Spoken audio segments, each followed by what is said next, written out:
Okay, I saw Sonic 2, the movie, as fast as I possibly could, so I'm gonna give you guys my thoughts. I don't really know what I'm gonna use for video footage here, because I can't really use anything from the movie, but I'll have something on the screen. I'm sure you're looking at it right now. I do want to preface this by saying no spoilers in this. I'm not going to spoil anything. I'm going to try really, really hard to be as vague as I possibly can.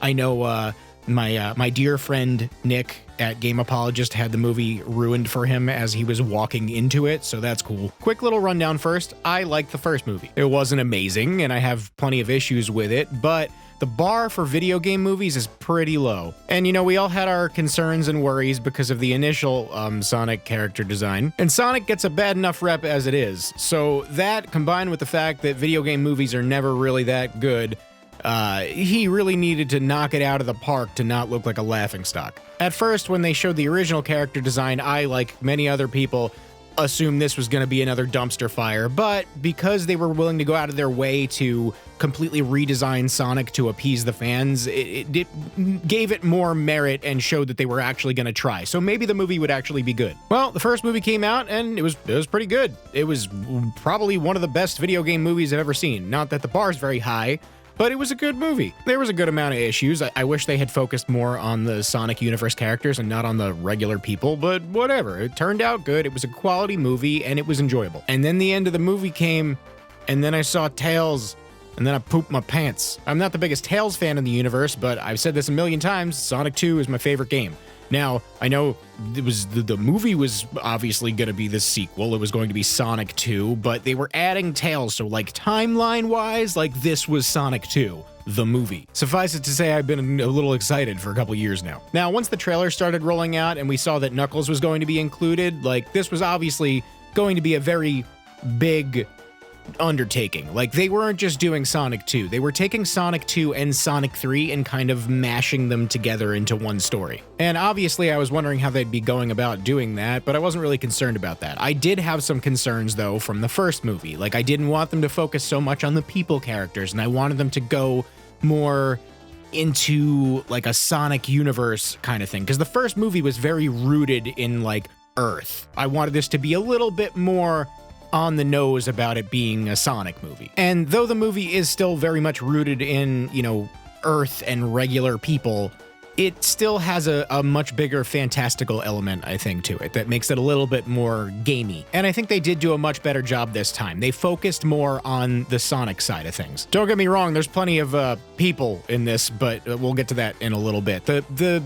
main thing here is that because they had Sonic, Tails, and Knuckles, and I mean even Eggman, they spent more time with the Sonic universe characters and like exploring them as characters. The first movie could have very much been any buddy cop movie with an animated character in it. Like, it didn't even have to be Sonic, and you probably could have remade that movie without Sonic in it and not even made it a Sonic property. Sonic 2, however, is way, way more rooted in traditional Sonic lore. So I don't think you could remove any of those characters and still make it work. Like, you'd have to pretty much change the whole movie. I was a little concerned and curious about how they were going to portray Tails and Knuckles, but I think they did a pretty good job. I guess I'll talk about Knuckles first. So as of recently, Sonic's kind of made Knuckles out to be like an idiot, just like a meathead idiot, and it's actually been bothering me for a little bit. And from his inception, he was never meant to be, stupid. It was always kind of inferred that he was pretty intelligent or wise, but also a little gullible. I think the movie did a good job of kind of blending the two.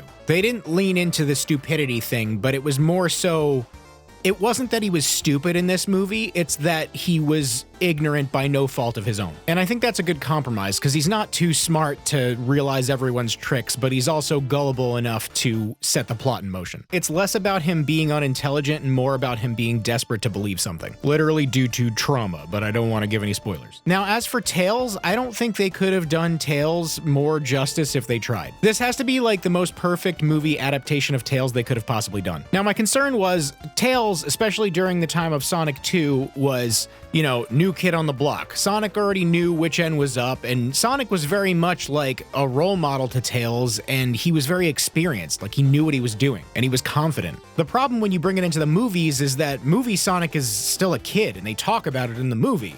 He's not experienced yet. He's still naive, and he's still, even though he has confidence, it's not rooted in skill or it's not a very confident confidence, if that makes any sense. So I was wondering how they were going to pull off having a character like Movie Sonic, who is this hero that's not ready yet kind of guy, with Tails, who is an even smaller guy looking up to him. But they really managed to pull it off well, and it actually gives Sonic a character arc because of Tails. They managed to keep Movie Sonic still young and immature at the start as to not break continuity by maturing him during the interim of the two films, while putting him in a position to mature during the second movie because someone even smaller is looking up to him. It honestly happens very naturally, and how they handled that dynamic really impressed me. As for Eggman, other than his wardrobe change, I think the only way to describe this, and I think it's pretty accurate and most of you will understand,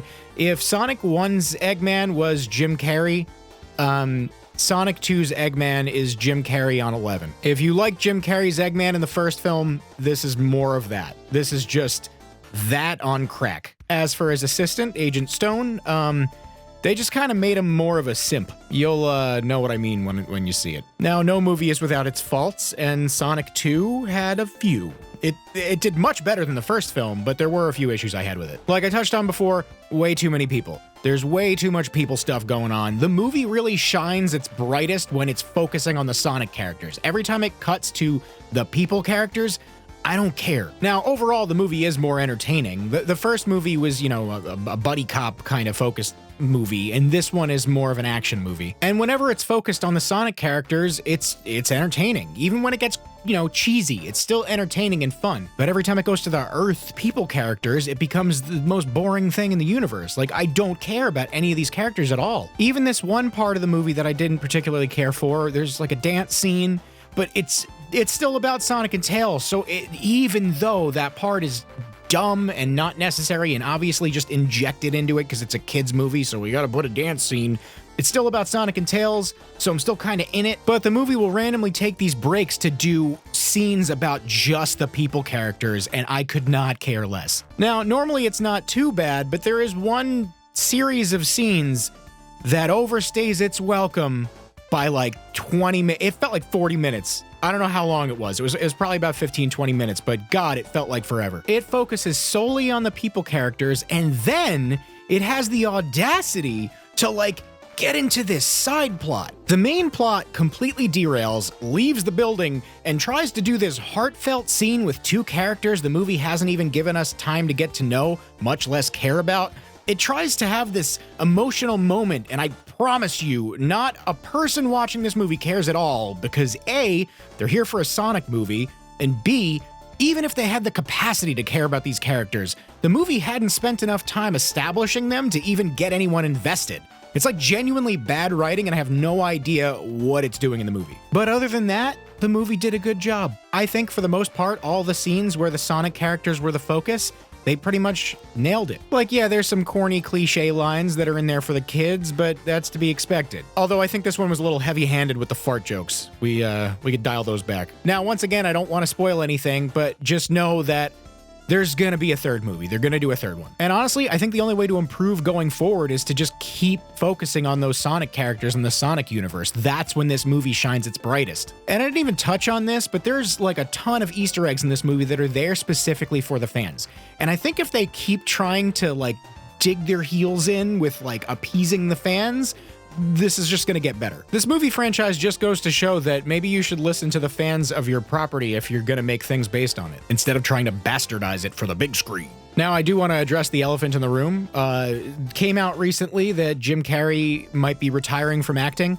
I don't know what's going on with that, but he didn't say that he was definitely retiring. So hopefully when they do a third movie, they'll be able to convince him to do this. Or maybe he genuinely likes this role and will just be willing to do it. Or hopefully they got enough money to convince him. But yeah, that's all I gotta say about this. Make sure you stay for the end credits. Don't be like me and try to run out of the movie theater because you had a tummy ache, hoping you could run back in time if there was a post-credits scene and then realizing that you missed it. That was cool.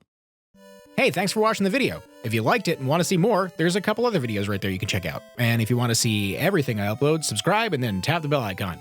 And if you want to help support the channel, I have a Patreon right there too.